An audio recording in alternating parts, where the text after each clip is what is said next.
انہیں صرف رمضان المبارک کے ایک مہینے میں تقوی حاصل ہو سکتا ہے، پرہیزگاری مل سکتی ہے۔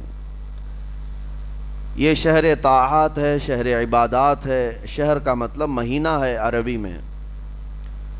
اور دیکھیں کتنی سہولیات تمہارے لیے رکھی گئی ہیں کہ شیطان کے وسوسوں سے محفوظ رکھا گیا، کہ تمہیں مہینہ بھر شیطان اور اس کی ذریت سے، اس کے حملوں سے بچا کر رب تبارک و تعالیٰ نے اس مہینے میں رکھا ہے۔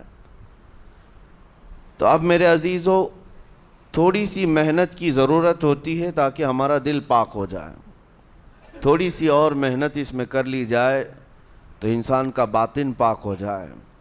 تقوی کیا چیز ہے اور اس کا حاصل کرنا کیوں ضروری ہے، میں آپ کو بتاؤں۔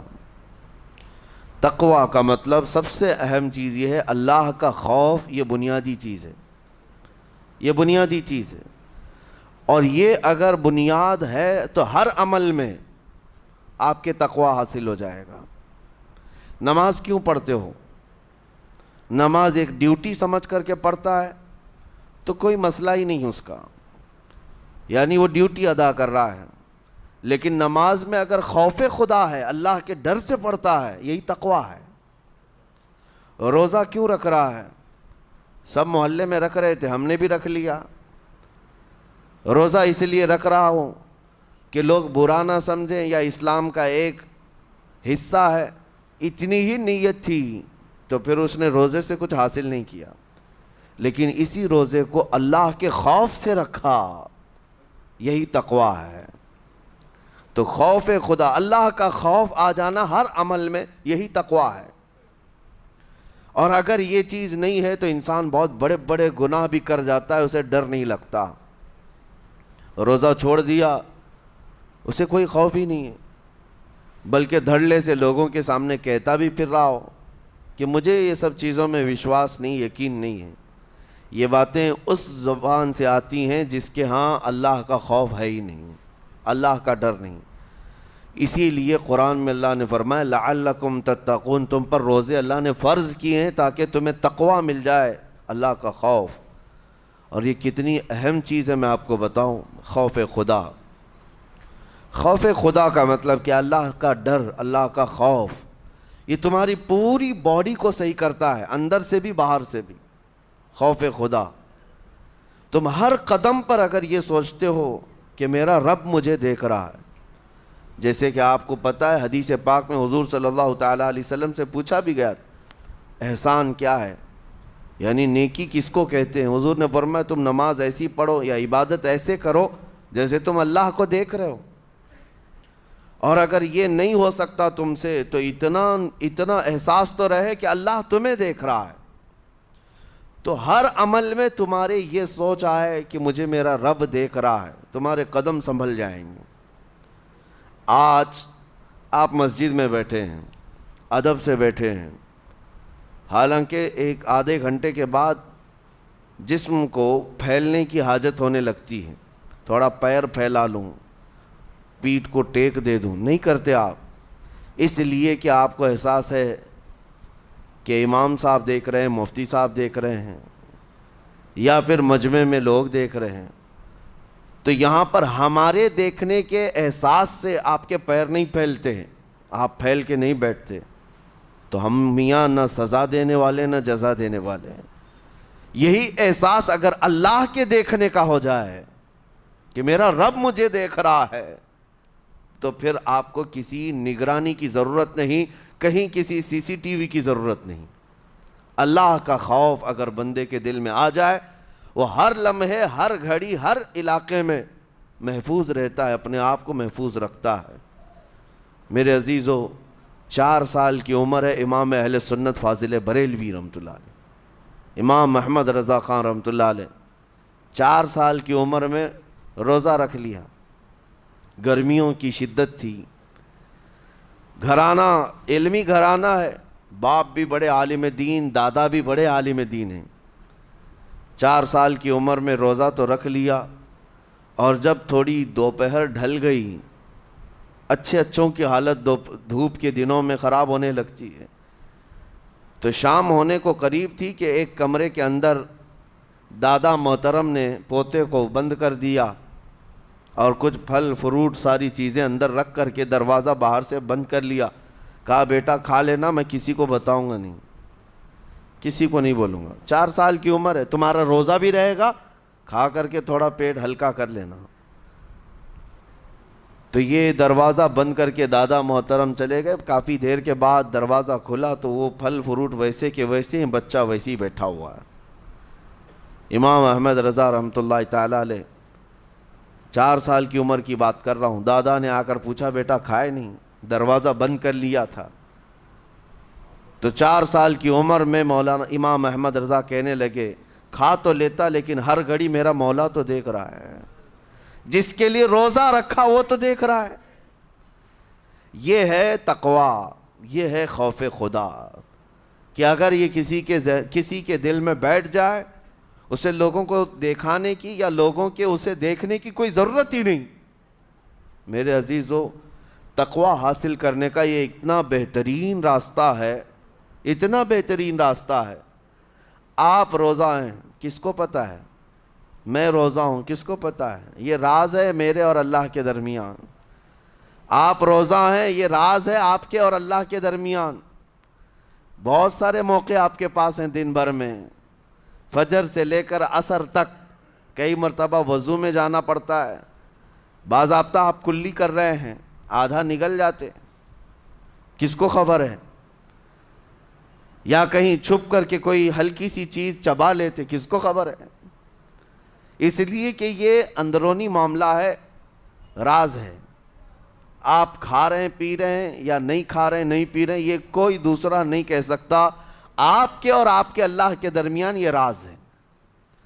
اور آپ بچے ہوئے ہیں, حلق سوکھا ہے شام کے وقت میں, اور پیٹ بھی پیٹ سے لگنے آ جاتی ہے. کام کرنے والے جانتے ہیں کہ شام ہوتے ہی روزے کا اثر کس قدر ظاہر ہوتا ہے. کام کرنے والوں کو زیادہ اثر پڑتا ہے, اے سی میں سونے والوں کو روزہ کہاں پتہ چلتا ہے. لیکن اس وقت بھی وہ نہ پانی کا ایک قطرہ حلق میں ڈالنا چاہتا ہے, نہ کوئی چیز چھپ کر کے چبانا چاہتا ہے. مجھے بتاؤ میرے عزیزو, کیوں اپنے آپ پر یہ تکلیف اور اپنے آپ پر یہ زیادتی کر رہے ہو؟ آپ کو اندازہ ہوتا ہے یہ میں زیادتی نہیں کر رہا, نہ یہ اپنے آپ کو تکلیف میں ڈال رہا ہوں, یہ میرے رب کی رضا ہے, میں اسی پر قائم ہوں. اسی لیے فرمایا گیا کہ جب افطاری کا دسترخوان بچھتا ہے اور پہلے ہی آ کر کے لوگ بیٹھتے ہیں, اور یہ سنت بھی ہے, ایسے نہیں کہ بھاگتے بھاگتے آپ آئے, وقت ہوا کھجور لیے اور کھا گئے. افطاری کے وقت سے تھوڑی دیر پہلے بیٹھ جاؤ, تمہارے دسترخوان پر نعمتیں رکھی ہوئی ہیں, پھل بھی ہیں, میوہ جات بھی ہیں, کچھ کھانے پینے کی چیزیں بھی ہیں, ٹھنڈا شربت بھی ہے, دیکھتے ہوئے بیٹھے ہیں آپ, لیکن ہاتھ نہیں لگاتے ہیں. انتظار ہے وقت کا کہ ادھر سورج کے غروب ہونا ہے اور میری افطار ہونی ہے. اعلان سنتے ہیں, اذان سنتے ہیں, اس کے بعد آپ اٹھاتے ہیں, لیکن اتنی دیر تک آپ خاموش بیٹھے ہیں دسترخوان کے پاس, سارے لوگ دیکھتے رہتے. یہ وہ منظر ہے جس کو فرمایا گیا رب ذوالجلال بھی اپنے بندوں کو دیکھ رہا ہے, رب تبارک و تعالیٰ بھی دیکھ رہا ہے اپنے بندوں کو. اور سارے فرشتوں کو بلا کر میرا مولا اعلان فرماتا ہے, یہ میرے بندے ہیں, دیکھو یہ شام کا وقت ہے, ان کے حلق سوکھ چکے ہیں, ان کے پیٹ میں بھوک کی شدت ہے, اور ان کے سامنے اچھی نعمتیں پڑی ہوئی ہیں. اے فرشتوں دیکھو, میرے ان بندوں میں سے کوئی بھی ان نعمتوں کو ہاتھ نہیں لگاتا, یہ صرف اور صرف میرے لیے بھوکے اور پیاسے ہیں. اور فرشتوں سے اللہ فرماتا ہے تم گواہ ہو جاؤ, ان کی حلق تر ہونے سے پہلے ان کے لیے میں نے جنت لکھ دیا. اسی لیے حدیث پاک میں ہے, جب افطار کرتے میرے آقا صلی اللہ علیہ وسلم یوں ارشاد فرماتے, ذهب الظمأ وابتلت العروق وثبت الاجر انشاءاللہ. پیاس بجھ گئی, رگیں ٹھنڈی ہو گئی, اور اجر اللہ کے ہاں پکا ہو گیا. یہ حضور پاک ہر افطار میں عرض کرتے تھے. میں آپ کو یہ عرض کر رہا ہوں کہ یہ چھپی ہوئی چیز, اسی کا نام تقویٰ ہے. آپ صرف اور صرف بچے ہیں اللہ کے خوف سے. اب سنو حدیث پاک, قیامت کے دن حساب و کتاب ہوگا اور جنت میں جانے کا پروانہ کچھ لوگوں کو مل جائے گا اور سب جنت کی طرف جا رہے ہوں گے۔ اس میں بہت سارے لوگ ہیں جو پل صراط پر چل کر کے جنت پہنچیں گے۔ اب جب کافی لوگ جنت کے دروازے پر پہنچیں گے، ایک جماعت ایسی ہوگی جو پورے راستے میں کہیں نظر نہیں آئی، جنت جانے کے راستے میں کہیں نظر نہیں آئی، لیکن جنت کے دروازے پر وہ پہلے سے موجود تھے، چلے تھے نہیں چلے تھے کسی نے دیکھا ہی نہیں۔ دوسرے جنتی ان سے پوچھتے ہیں اس جماعت سے کہ تم یہاں کیسے پہنچے اور یہ انعام کس بات کا ہے تمہارے لیے؟ تو وہ جنتی کہتے ہیں ہمیں روزے داروں کی جماعت میں رکھا گیا، ہمارے روزے اللہ کو پسند آئے، اور آج رب تبارک و تعالیٰ کا حکم ہوا کہ ساری دنیا سے چھپ کر تم میرے لیے روزہ رکھتے تھے، دنیا کو پتہ نہیں تھا تم بھوکے ہو پیاسے ہو، اور اے بندو آج سارے لوگوں کی نظروں سے چھپا کر میں تمہیں جنت پہنچاؤں گا۔ وہ ایک جماعت ایسی ہے جو راستے بھر چلتی ہوئی نظر تو نہیں آئی لیکن جنت میں پہنچ گئی، وہ روزے داروں کی ہے۔ آج یہ تقوی حاصل کرنے کا سب سے بہترین راستہ، اور تقوی کیوں ضروری ہے؟ اب آپ کے روزے سے کچھ حاصل ہوا نہیں ہوا آپ کو دیکھنا بھی ہے، یہ نہیں کہ کیلنڈر کی طرح گنتے جاؤ، 1 ہو گیا، 2 ہو گئے، 3 ہو گئے، ہوتے جائیں گے، یہ دن تو چلتے رہتے ہیں، گنتے گنتے 20 بھی ہو جائیں گے، 25 بھی ہو جائیں گے، 30 بھی ہو جائیں گے۔ روزے گننے کا حکم نہیں، اپنے آپ کو سرچ کرو پھر تھوڑی سی ورزش کرنے کے بعد بندہ ویٹ تول کر کے دیکھتا ہے کم ہوا گھٹا ہے کہ بڑا، ہر دن دیکھتا رہتا ہے۔ ہاں، ورزش کرنے کے بعد پھر ناپ کر کے دیکھتا ہے میرے جسم کا وزن کتنا گھٹا کتنا بڑا۔ ویٹ گین کرنے والے ویٹ لاس کرنے والے دونوں بھی برابر چیک کرتے رہتے ہیں۔ روزہ رکھنے کے بعد تمہیں خود کو بھی چیک کرنا چاہیے کہ میرے اندر اب تبدیلی آئی یا نہیں آئی۔ ایک روزہ رکھا اور پھر رات کو تراویح میں کھڑا ہوا، میرے اندر بدلاؤ کتنا ہے؟ کیا اب اللہ کی آیات قرآن کی سنتا ہوں، میرے آنکھوں سے آنسو آ جاتے ہیں؟ اگر آ گئے ہیں تو اس کا مطلب ہے کہ دل نرم ہو گیا، اس روزے نے اثر دکھانا شروع کیا، اور پھر ویسے کا ویسا ہے، تو اس کا مطلب ہے کہ آپ کے روزے سے آپ کو تقوی نہیں مل رہا ہے، آپ کو تقوی نہیں مل رہا۔ خوف خدا جب آتا ہے تو انسان کا دل موم ہو جاتا، نرم ہو جاتا ہے، اور اللہ کے عذابات سے، جہنم کے خوف سے، قبر کی سختیوں سے وہ رو پڑتا ہے، اس کی آنکھیں بہنے لگ جاتی ہیں، اور جب دل سخت ہوتا ہے پتھر کی طرح تو اسے نہ اللہ کی آیتیں رلاتی ہیں نہ آخرت کا تصور اسے ہلاتا ہے۔ اسی لیے قیامت کے دن کے بارے میں آپ کو بتاؤں، نبی پاک صلی اللہ تعالیٰ علیہ وسلم کی امت کی طرف جہنم کی آگ شعلے لپکاتے ہوئے بڑھتی آ رہی ہوگی بہت تیزی سے، قریب ہے کہ وہ جہنم کی آگ سب کو اپنے لپیٹ میں لے لیں۔ وہاں کھڑے ہوئے بہت سارے لوگ اپنے اپنے اعمال کا صدقہ پیش کرنے لگے، حاجی اپنے حج پیش کر رہے ہیں، نمازی اپنے نماز، روزے دار اپنے روزے، کہ اے جہنم ہماری یہ نیکیوں کا صدقہ رک جا۔ جہنم کی آگ بڑھتی چلی آئی، بڑھ رہی تھی۔ جبرائیل امین علیہ الصلاۃ والتسلیم حاضر ہوتے ہیں بارگاہ مصطفیٰ صلی اللہ علیہ وسلم میں، ایک پانی کا پیالہ انہوں نے پیش کیا اور کہا یا رسول اللہ صلی اللہ علیہ وسلم یہ پانی آپ اس آگ پر چھڑک دیں۔ نبی پاک صلی اللہ تعالیٰ علیہ وسلم نے وہ پانی اس آگ کی طرف پھینکا تو آگ دور چلی گئی، جو جہنم کی آگ اچانک بجھ گئی، کافی دور چلی گئی جو امت کی طرف لپک رہی تھی۔ رسول رحمت صلی اللہ تعالیٰ علیہ وسلم نے پوچھا جبرائیل سے یہ اتنا اثردار پانی ہے کون سا؟ یہ جبرائیل امین عرض کرتے ہیں یا رسول اللہ یہ آپ کے ان امتیوں کے آنسوؤں کا پانی ہے جو رات کھڑے ہو کر اپنے رب کے خوف سے رویا کرتے تھے، وہ اللہ کے خوف سے تھر تھراتے تھے، ڈر کر کے ان کے آنکھوں سے جو آنسو آتے۔ جبرائیل امین کہتے ہیں میں نے وہ آنسو جمع کر رکھے تھے اور وہ آج میں نے آپ کے سامنے پیش کیا۔ ایک آنسو کا قطرہ جہنم کی آگ بجھانے کے لیے کافی ہے۔ موتی سمجھ کے شان کریمی نے چن لیے قطرے جو گرے تھے عرق انفعال کے۔ عزیزان گرام وقار، یہی وہ تقویٰ ہے، یہی وہ خوف خدا ہے جس کے متعلق اللہ قرآن میں فرماتا ہے لعلکم تتقون، تاکہ تمہیں تقویٰ مل جائے، اسی لیے روزے رکھے گئے ہیں، روزے فرض کیے گئے ہیں۔ تمہارا دل اگر سخت کا سخت ہی رہ گیا تو روزے اثر نہیں کر رہے ہیں، روزے اثر نہیں کر رہے۔ اور ظاہر سی بات ہے کاموں میں برکت نیت سے ہوتی ہے، کسی بھی عمل میں برکت اچھی نیت سے ہوتی ہے۔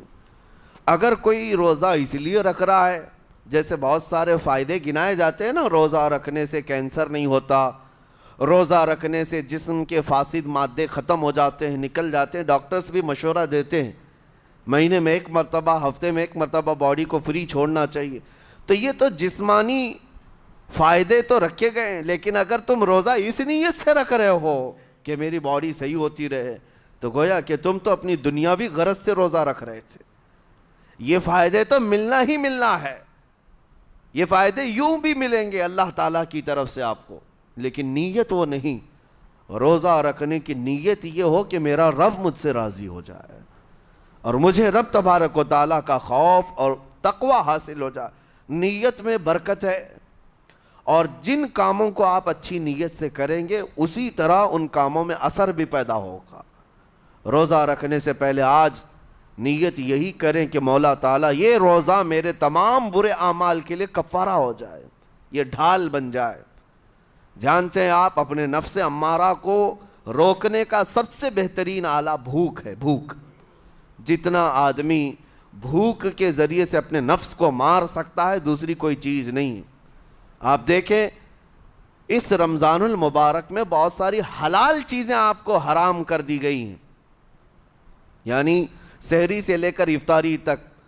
میں یہ نہیں کہہ رہا کہ شراب پینا حرام ہے، نشہ کرنا حرام ہے، وہ تو پوری زندگی بھر حرام ہے، لیکن آپ کو چاول روٹی تو حلال ہے نا، سبزے سیب پھل فروٹ تو حلال ہے، لیکن یہ حلال چیزیں بھی اللہ نے آپ پر حرام رکھی ہیں، روزے کے عالم میں نہیں کھا سکتے۔ سحری سے لے کر افطار تک یہ حلال لقمے، پانی تو حلال ہے، پاک ہے، لیکن آپ کے لیے روزے کے عالم میں حرام ہے۔ اسی طرح شادی شدہ مرد اپنی عورت کے ساتھ زندگی بھر کبھی بھی جمع کر سکتا ہے، رات میں سو سکتا ہے، لیکن حالت روزہ میں وہ حلال کام بھی حرام ہے، حلال کام بھی حرام ہے۔ اپنی عورت سے جمع کرنا حالت روزہ میں کیوں روکا گیا؟ کھانا پینا بھی حلال تھا، عورتوں کے ساتھ شباشی بھی حلال تھی، لیکن روزے کے عالم میں ان حلال چیزوں کو روکا گیا۔ تو آپ سوچ سکتے ہیں اس چیز کو، سوچ سکتے؟ وجہ یہ ہے کہ حلال چیزوں سے آپ کو روک کر بڑے حرام چیزوں سے بچانا مقصود ہے۔ آج اگر اپنے آپ میں اتنا کنٹرول کر لے جاؤ کہ چند حلال چیزوں سے دن بھر بچ سکتے ہو، انشاءاللہ رمضان کے بعد بڑی حرام چیزوں سے بھی اللہ آپ کو محفوظ رکھے گا۔ میرے عزیزو، برا ہے ان لوگوں کا جن کو میرے آقا صلی اللہ تعالیٰ علیہ وسلم نے دعائے ہلاکت فرمائی۔ اس سے بدنصیب کوئی ہو سکتا ہے؟ جن کے لیے رسول رحمت صلی اللہ تعالیٰ علیہ وسلم کی دعائے ہلاکت ہوئی ہو۔ حضور صلی اللہ تعالیٰ علیہ وسلم ایک دن مسجد نبوی شریف میں تشریف لے جا رہے تھے، منبر پر آپ نے قدم رکھا، آمین کہا، پھر دوسرے زینے پر قدم رکھا، آمین کہا، تیسرے زینے پر قدم رکھا، آمین کہا۔ خطبہ مکمل کیا، صحابہ نے پوچھا یا رسول اللہ صلی اللہ علیہ وسلم ہر زینے پر آپ قدم رکھتے ہوئے آمین کس لیے کہہ رہے تھے؟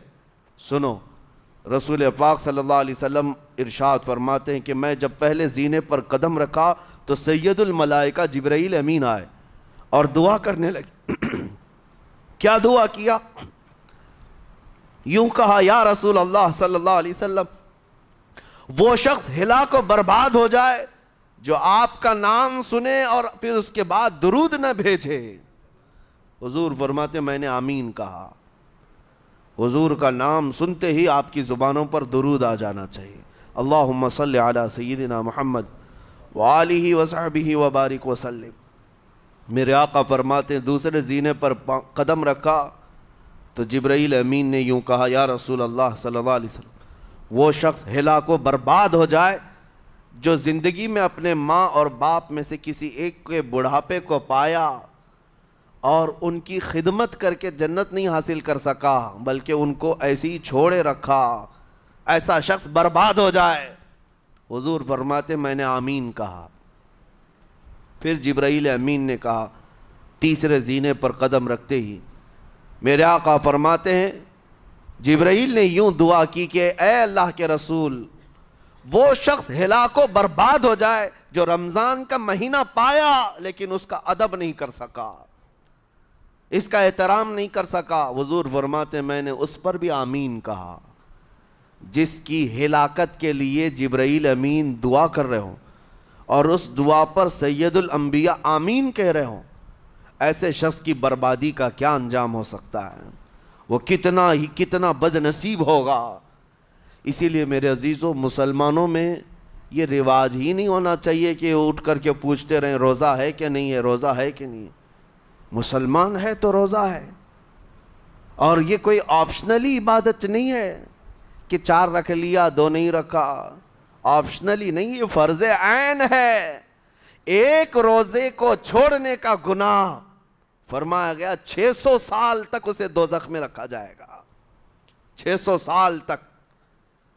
یہ معمولی چیز نہیں ہے، اور جن کے پچھلے روزے قضا ہو چکے ہیں معاف نہیں ہوں گے۔ تھپڑ مار لیں گال پہ، توبہ توبہ کر لیں، معاف نہیں ہوں گے۔ توبہ تو کرنے کے ساتھ ساتھ قضا بھی کرنا ہوگا۔ جب موقع ملے سال بھر میں اپنے چھوٹے ہوئے روزوں کو واپس کرنا ہے۔ اس کی اہمیت میں آپ کو بتا دوں، ایک روزہ اگر جان بوجھ کر کے کسی نے توڑا یا چھوڑا تو جانتے ہیں اس کا کفارہ کیا ہے؟ اس کا کفارہ یہ ہے کہ اس کے بدلے میں دوسرے دنوں میں 60 روزے کنٹینیو رکھے۔ رمضان کا ایک روزہ پورا کرنے کے لیے 60 روزے رکھنے پڑ جائیں گے۔ ہاں، اگر کسی عذر کی وجہ سے، کسی تکلیف کی وجہ سے چھوڑا تھا، بیمار تھا یا سفر میں تھا یا تکلیف کی شدت تھی، اس وجہ سے روزہ چھوڑا تھا، تو اس کے بدلے میں ایک روزے کی قضا ایک ہی روزہ ہوگی۔ لیکن بغیر کسی عذر کے، شہوت کی وجہ سے، نفس پرستی کی وجہ سے توڑا تھا یا چھوڑا تھا تو پھر 60 روزے رکھنے پڑ جائیں گے۔ اس سے اندازہ ہوتا ہے کہ ایک روزے کی اہمیت کیا ہے رمضان کے۔